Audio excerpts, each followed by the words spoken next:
remember when Bibles were like this in homes and in churches. Every church had a Bible like this. Every Christian family had a Bible like this, and they put their family genealogy, the weddings, baptisms and burials. It was all put inside the Bible, and you passed it down generation to generation.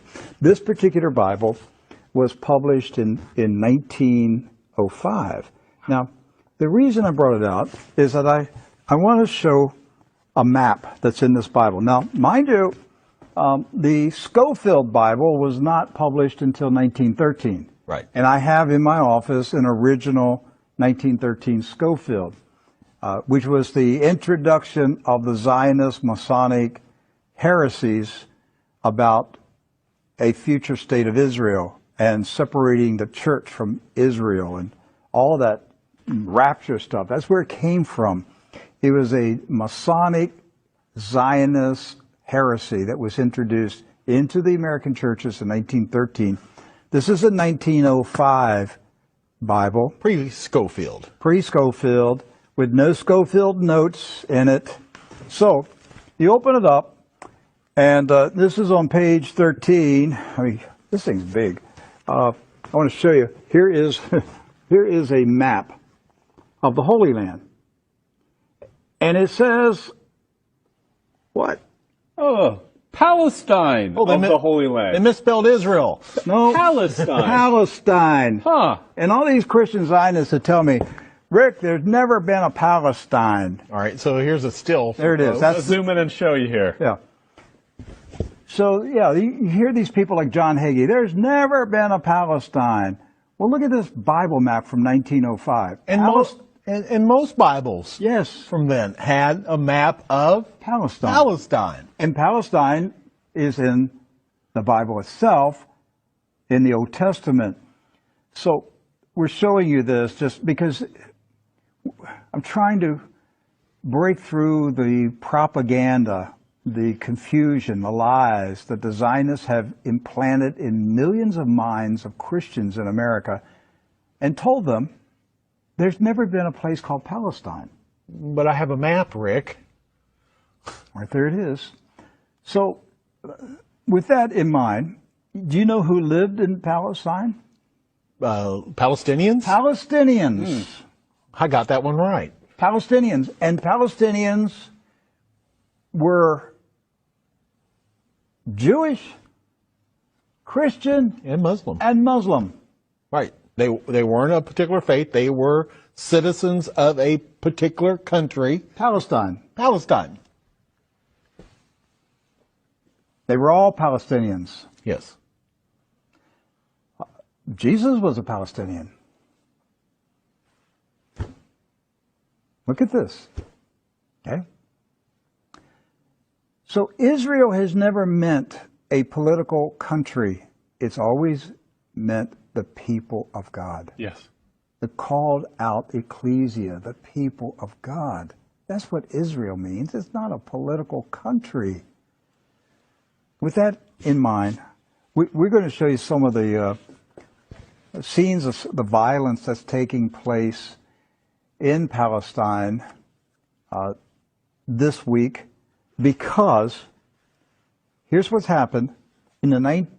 Following the 1917 Jewish Bolshevik Revolution in Russia, where the Jewish Bolsheviks went in and slaughtered the Romanov families in a satanic ritual, imposed communism on Russia, killed hundreds of thousands, literally millions of Christians, hundreds of thousands of Christian Orthodox pastors, and burned their churches, and just a horrible attack on the Russian church in 1917 and afterwards.